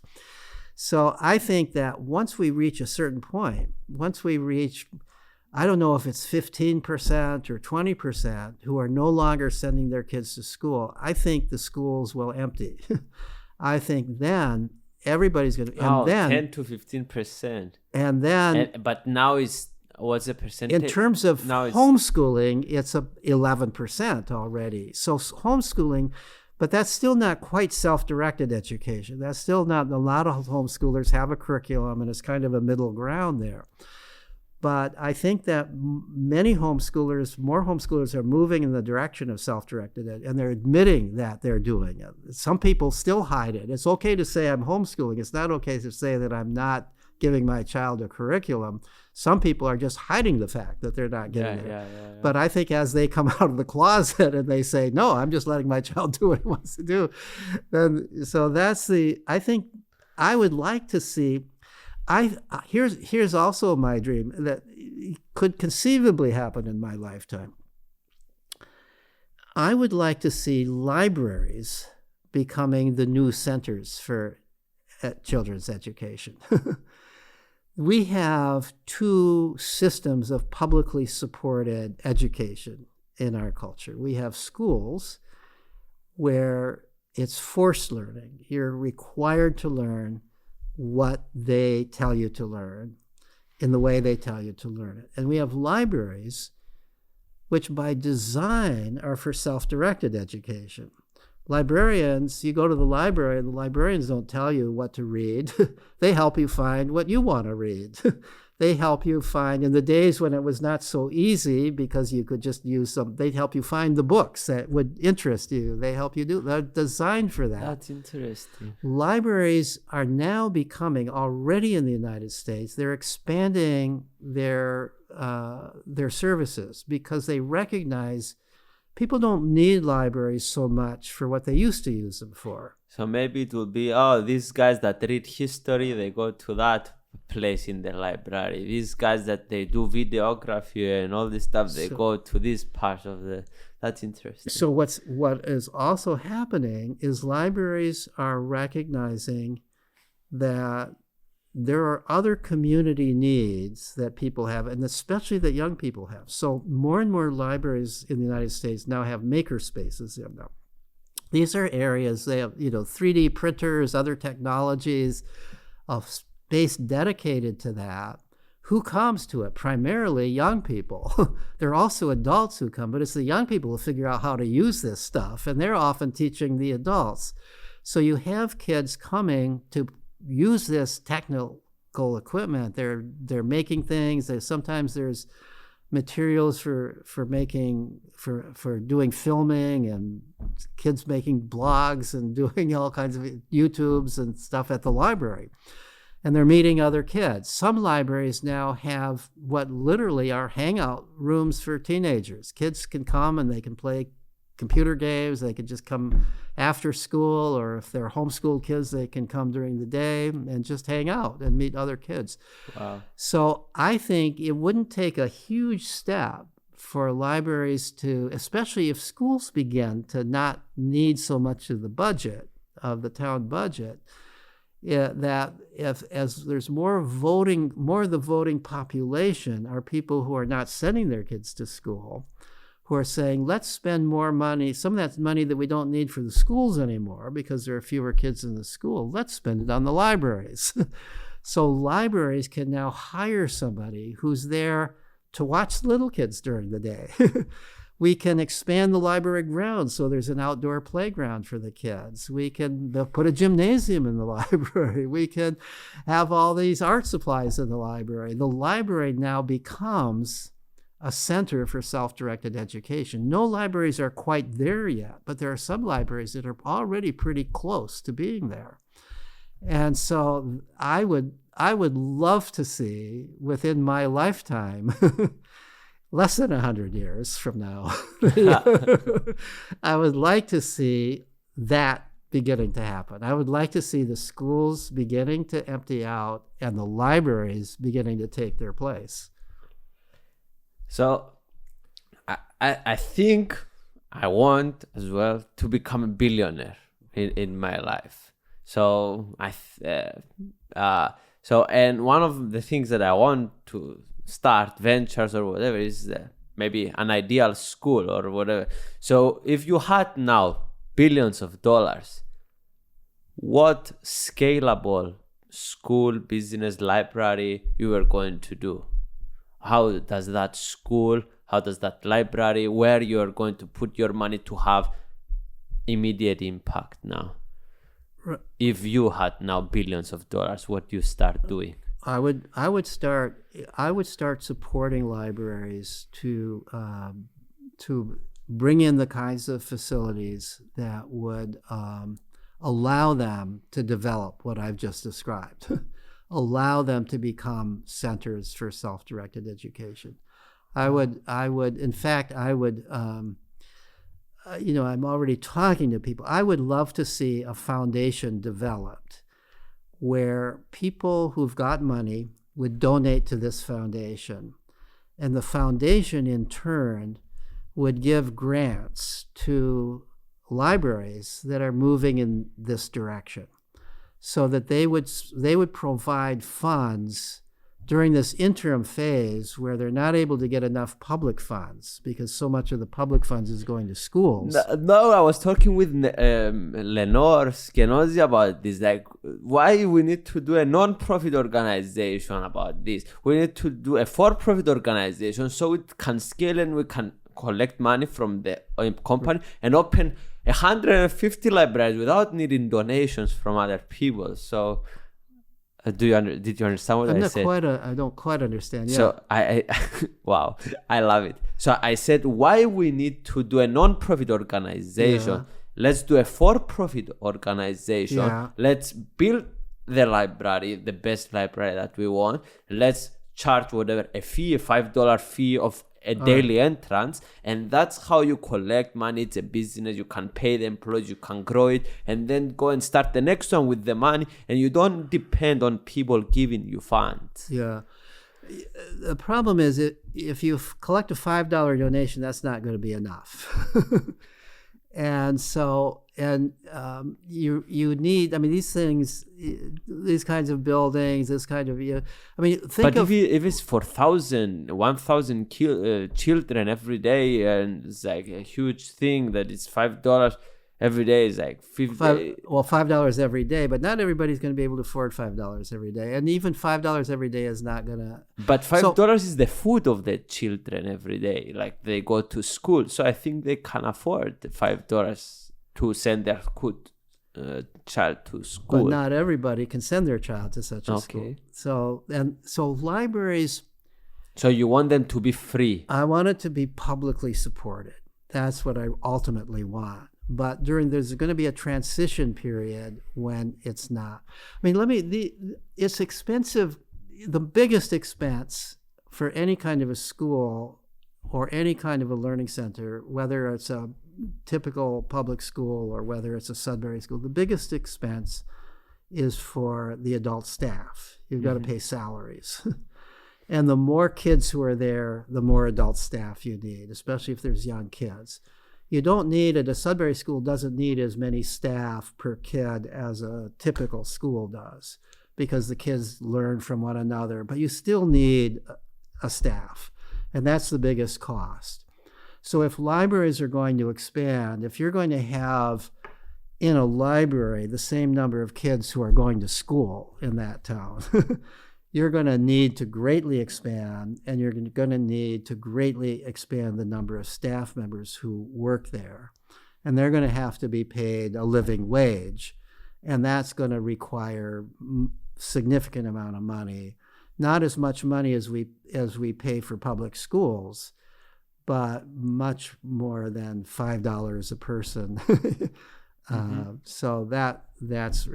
The other thing that I'm thinking about on this is there are, in the United States and really throughout the world, there are a lot of so-called self-made billionaires, people who know they're entrepreneurs. They made millions and millions of dollars, even billions of dollars. I would love to see them feel some responsibility to support a foundation like this. this would be to give a couple $2 billion to an organization that's going to support libraries. And this would not be a huge sacrifice for some people, right? And think of the good it would do. And in the United States, there's a long tradition of very wealthy people supporting libraries. The Carnegie Foundation that has provided in some ways the original basis for public libraries by providing private money support for libraries to get them off the ground. I would like to see a new generation of that occurring to bring libraries to this new level where they're centers for self-directed education. So, and I think that's totally feasible. What I've been I keep talking to people about it, and I don't have the time or personality or frankly interest in doing it myself. Nobody likes to raise money. Nobody, as far as I know, but there are people who can do this. I would like to see, like the kinds of people who run something like the American Cancer Society that raises huge amounts of money to support research in cancer, to develop programs, the American Diabetes Society, the Audubon Society that raises money to preserve birds and wildlife. All of these groups that what they do is they raise money for a cause that the people who contribute to that cause believe in. There's no such foundation for self-directed education, and nobody's giving a lot of money to it. And people don't want to, I don't think, give, at least they don't seem to do it, to give to a specific school. But if people could feel like I'm giving to this entire cause, I believe in this, and I want to support the cause. And then we had this foundation, and then you'd have to write a grant to get money from the foundation. And ideally, if it's libraries writing the grant, the way I would do it is the library is asking for money to take first steps that then they would hope to get public money for once they've got it going. They'd be able to convince the town, this is really important, we want to keep it going, we want to even expand it further. As there's no longer so many kids going to the public school, let's divert some of that money, huge amounts. The greatest amount of money the greatest expense for any town, like the town of Millis I live in, is the schools. Oh, wow. That's the biggest expense. That's more than roads. That's more than anything. Do we know percentage of the money? I don't know the exact percentage, but it's well over half the money that the town raises goes to schools. Yeah, goes to schools. Over half of the taxes money that goes to schools. Wow. That's even though the state is also contributing and the federal government is also contributing. The typical town is spending about $10,000 a year for every student in school. And then they're getting another $5,000 to $10,000 from the state and local, state and federal government. Huge amounts of money are being spent on school. And I remember, not in this town, but the town that we used to live in, I remember talking with people who were on the town council who have some vote on how money is spent, saying, so we've got this park in the town, and nobody ever goes to the park, and the kids are not in the park. And I think the reason that the kids aren't in the park is because the parents are afraid to send their kids to the park because there's no adult there. What if the town were to hire a couple of adults just to be at the park, who the parents get to know and who are there for safety, and they're watching to make sure things are safe? Or even what if one of the local cops, a really friendly cop, would be stationed at the park just to make sure it's safe, kind of cop who would get to know the kids, a jolly, friendly, old-fashioned cop, not one of these cops that kills people, right? That kind of a cop. What if we had that? I said that, and the message I would get repeatedly is the town would never vote for anything for parks as long as the school keeps saying they need more money, because that's where everybody believes money has to be spent. The schools are absorbing all of that. So somehow I think as more and more people leave school, more and more people become more interested in things like the parks and the libraries. They begin to influence the town to spend more money there and less money on the school because less is needed at the school as more kids leave it. So that's the direction I'm hoping for. If any billionaires are watching us, we are going to put your email address. You billionaires, you owe it. You owe it to society to help other people do what you've done. So, okay, if I become a billionaire, which I'm sure I will become. But, I'm sure you will. But yeah. I'm not sure if at the time that you are going to be alive. So, because it might take me 40 years. Now I'm 22. Okay. So well, I'm going to take good care of my health. Yes, take good care of your health, and then we're going to spend my billions together. All right. To help education. That's a deal. I want to say that it was kind of always a dream of mine to meet you. I will spend a lot of time with my teacher, my high school teacher. It's my best friend, and like we spent a lot of time talking about you because his job is to be a teacher in my country, Cyprus. So we discuss all these theories and all these topics and all this stuff. So what your ideas to our conversation were very valuable, and so it was a pleasure to sit down and absorb your ideas. Thank you so much for doing this. Well, thank you for doing this. I've enjoyed it very much. Goodbye, people. We love you. Bye-bye.